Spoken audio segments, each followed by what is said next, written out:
না এই এক দিদি ভাই চলে যাচ্ছে না কি আমি মনে করলে 200 পিস কিনে এনে বিক্রি করব তাতে আমার 200 টাকাও লাভ হবে, কিন্তু আমি মানুষকে সেই খাবারটা তুলে দিতে পারবো না। অতএব ইনকাম করতে গেলে আগে খরচ করতে হবে আপনাকে। তোমরা রাজুদাকে জানো, এটা নিয়ে নিঃসন্দেহের ব্যাপার, তার পরোটা নিয়েও নতুন করে কিছু বলতে হবে না। কিন্তু আমার কাছে রাজুদা ভাইরাল হওয়ার আগে যে মানুষটা ছিল এখনো তেমন আছে, অবশ্যই হয়। আর শুনছি নাকি রাজুদার অবস্থাটা খুব ভালো চলছে না। আজকে উপস্থাপনটা সেই কারণেই যে রাজুদার অবস্থাটা কেন এরকম হলো, কি কারণে রাজুদা দোকান দিতে পারছে না, সেটাও যেমন তোমাদের সামনে আজকে তুলে ধরবো, তেমনি আজকে তোমাদের এটাও বলবো যে রাজুদা কবে থেকে দোকানটা খুলবে। কেননা রাজুদার পরোটা তোমরা খেয়েছো, তা নিয়ে নতুন করে কিছু বলার নেই, তবে কিছু অজানা কথা রাজুদার থেকে আমরা কিন্তু আজকে জেনে নেব। এবার মানুষটা তোমাদের কাছে হয়তো ভাইরাল ব্যক্তি হতে পারে, সেলিব্রিটি ব্যক্তি হতে পারে, কিন্তু ভাইরাল হওয়ার আগে যে মানুষটা ছিল আমার কাছে রাজুদা সেই মানুষটা একজন পরোটাওয়ালা। তো বেশি কথা বলবো না, এটাই বলবো ভিডিওটি শুরু করার আগে যে চ্যানেলে যদি নতুন হয়ে থাকো সাবস্ক্রাইব করে বেল আইকনটা ক্লিক করে দেবে এমন লেটেস্ট ভিডিওর আপডেটের জন্য। তো আর বেশি কথা বলবো না, যাওয়া যাক রাজুদার কাছে। পরোটা আজকে শেষ।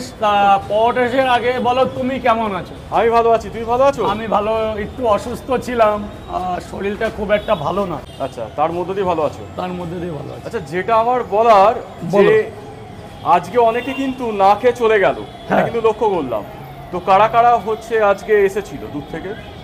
এই মাত্র আসলো চুচুড়া থেকে, এর আগে আসলো ব্যান্ডেল থেকে, তার আগে আসলো কোথায় যেন ওই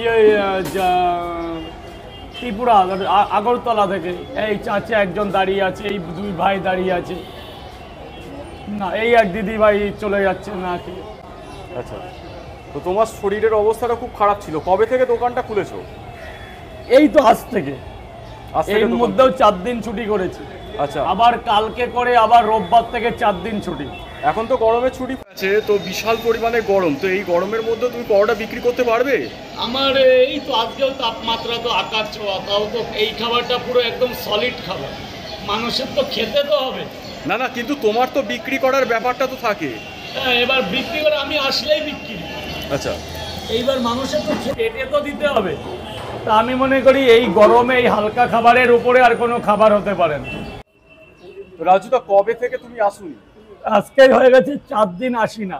সোম মঙ্গল বুধ বৃহস্পতি, আজকে শুক্র লাগালাম, কালকে শনি লাগাবো, রোববার আমি একটু আমার ব্যক্তিগত পার্সোনাল কাজে এক জায়গায় যাব, ওখানে একটু ব্যাপার আছে, ওটা করে বুধবার ফিরে আবার বৃহস্পতিবার থেকে লাগাতার দোকান চলছে। আচ্ছা, না অবশ্যই রেস্ট করাটা আমি মনে করি রেস্টের হচ্ছে চলছে, শরীরটা ভালো না তো, একটু চেক আপের ব্যাপার আছে। আর অনেকে রাজুদা অনেক কথা বলছে নাকি তুমি যে টাকায় পরোটা বিক্রি করছো সেই টাকায় নাকি একদম বিরিয়ানি পাওয়া যাচ্ছে, তার থেকে একটু বেশি টাকা দিলে হচ্ছে যে মটন বিরিয়ানি পাওয়া যাচ্ছে। কম টাকাতেও পাওয়া যাচ্ছে। হ্যাঁ, তার চাইতে কম টাকাতেও পাওয়া যাচ্ছে। হ্যাঁ, এই বলে হচ্ছে যে একটা বলছে, তো এই ক্ষেত্রে তুমি কিছু বলতে চাও? না, যার যেটা পার্সোনাল ব্যাপার, যে পরোটা খাবার সে পরোটা খাবে, যে বিরিয়ানি খাবার সে বিরিয়ানি খাবে। ওই তো 30 টাকায় মাছ ভাত দিচ্ছে, তার ছেড়ে লোকে তো আমার পরোটা খাচ্ছে। লোক তো কানা না, আর লোক তো বলদ না। আমি ভালো খাওয়াচ্ছি বলেই তারা আসে। যারা খায় না তারা, এই যে এতগুলো লোক এখানে ছুটে, সেটা কি জানে না যে 30 টাকায় মাছ ভাত পাওয়া যায়? অডিয়েন্স দেখাও। এই তো এত, এরা কি সব বোকা নাকি? না, যে মাংস খেয়ে সে মাংস খাবে, যে পরোটা প্রেমী সে পরোটা খাবে। আমি তো, আপনি যদি 500 টাকার বিরিয়ানি দেন আমি পছন্দ করি না, যদি 20 টাকার ডাল ভাত উচ্ছে ভাজা দেন আমি বিশাল পছন্দ করি। কারণ আমরা ছোটবেলা থেকে ওইভাবে তৈরি হয়েছি, পান্তা খেয়ে, উচ্ছে আলু ভাজা খেয়ে, গোলা রুটি খেয়ে, এভাবেই আমরা তৈরি হয়েছি। আমাদের মাছ মাংস বিরিয়ানির প্রতি শখ। তেমন আমার ফ্যান ফলোয়ার কাস্টমাররাও তেমন। তারা 3টে পরোটা 30 টাকায় তাদের কাছে অমৃত। তারা বিরিয়ানি কেন, তারা যদি মাংস সাজিয়ে দিও তাও তারা ভক্তি হয়ে খাবেন, এরকম ফেলে দিয়ে চলে যাবে। মানে এই বিশ্বাসটা তোমার প্রতি আছে? 100 বার আছে, নাহলে এর বিক্রি হয়ে যাওয়ার পরেও এরকম লোক থাকতো না। হ্যাঁ, সে তো অবশ্যই। আর বলছি, নতুন কিছু কি অ্যাড হয়েছে? না, 3টে পরোটা আনলিমিটেড তরকারি 30 টাকা, একটা ডিম দিয়ে 40, 2টো ডিম দিয়ে 50। আপাতত কিছু অ্যাড করতে চাইছি না, অসুস্থতার কারণে। যদি আমি ফিটিং থাকি তাহলে চেষ্টা করব। ভালো তো, অনেক দূর থেকে আমি আবার শুনলাম যাই হোক, মানে এই হচ্ছে মানুষের ভালোবাসা কত। দেখুন একটা কথা কি, মানুষ মন্তব্য করবে, আমার পাড়ার লোকও আমাকে নিয়ে মন্তব্য করে, মন্তব্যে কান না দিয়ে নিজের লক্ষ্যে এগিয়ে যেতে হবে, এটাই হচ্ছে মানুষত্বর কাজ। মানুষ কি বললো পিছতে তাকানো যাবে না। এখন জেনারেশন কি, সামনে আমার কি করে এগাতে হবে। হ্যাঁ, সমালোচনা তুমি বেরাও, তোমারও সমালোচনা হবে।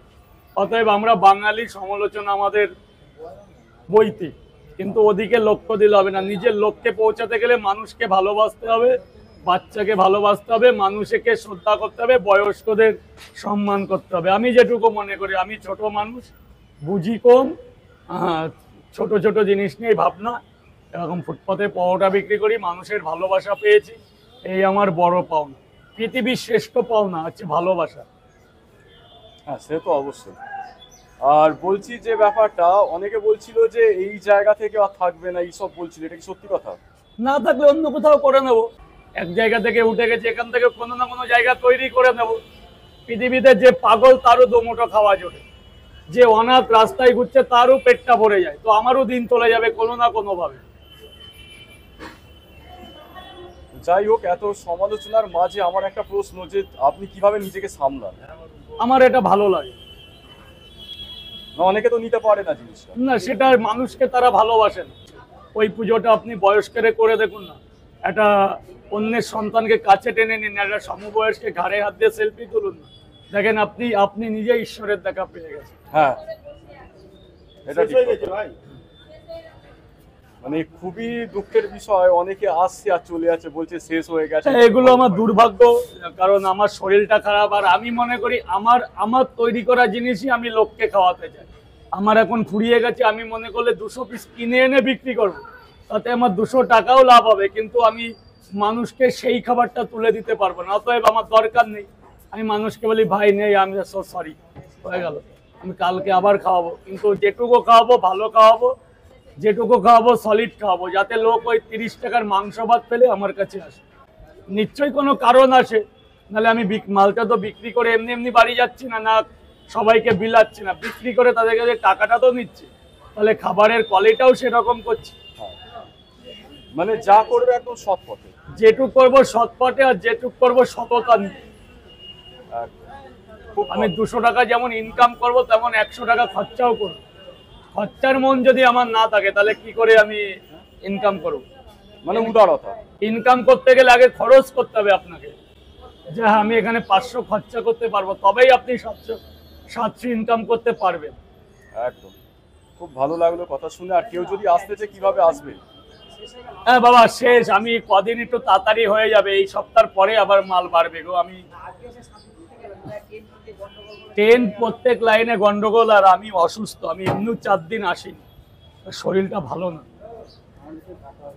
রাজুদা, কেউ যদি আসতে চায় কিভাবে আসবে যদি বলো? শিয়ালদা নেমে NRS সাবওয়ে, আর আমি মনে করি এখান থেকে আমাকে কেউ তুলবে না, সেই জায়গা আমার করা হয়ে গেছে, জায়গাকে ফাঁকা রেখে দিই, পয় পরিষ্কার করে। আর আগামী দিনে এর ভেতর থেকে একটা মেয়ে লোক গেলে ভয় পেত, আজকে দেখুন অনেক দিদিভাইয়ের ওখানে বসে আছে, কিন্তু আরো 6 মাস আগে এই জায়গাটা ছিল নোংরাখানা।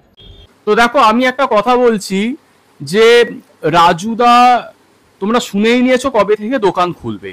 এবার সবচেয়ে বড় কথা এটা আমার ক্ষেত্রে হয়েছে যে অনেকে অনেকভাবে আমাকে এই বিষয় নিয়ে মন্তব্য করছে। কেন, তোমরাই জানো আমার প্রফেশনটা কি, অ্যাজ আ টিচার। তবে টিচার হয়ে যাওয়ার পরেও আমার একটা ব্যক্তিগত জীবন থাকে, এবং সেই ব্যক্তিগত জীবনের দরুন আমি কিন্তু এগুলো সব করেই থাকি, তোমরা জানো। তবে রাজুদার সেই ডায়লগকে কেন্দ্র করে আমাকে ক্রিটিসাইজ করার কিছু নেই, আর আমাকে যদি ক্রিটিসাইজ করেও তাতে কোনো যায় আসে না, কেননা এটা মানুষের নৈতিক ব্যাপার, মানুষের ব্যক্তিগত ব্যাপার। তবে দয়া করে জিনিসটা যেন ওভার স্প্রেড না হয়ে যায়, কেননা সব মানুষের একটা প্রফেশনাল লাইফ আর পার্সোনাল লাইফ থাকে। তো দয়া করে আমার প্রফেশনাল লাইফের সাথে পার্সোনাল লাইফটাকে কেউ যুক্ত করো না।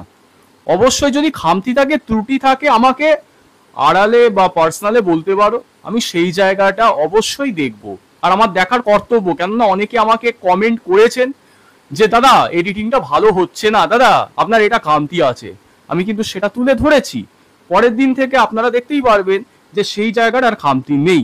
বাকি কোন পার্টটা আপনাদের গ্রহণযোগ্য লেগেছে, ভালো লেগেছে অবশ্যই জানাবেন। আর হ্যাঁ, সোশ্যাল মিডিয়ার মধ্যে নতুন হয়ে থাকলে কি করছেন তাড়াতাড়ি ফলো করে দিন।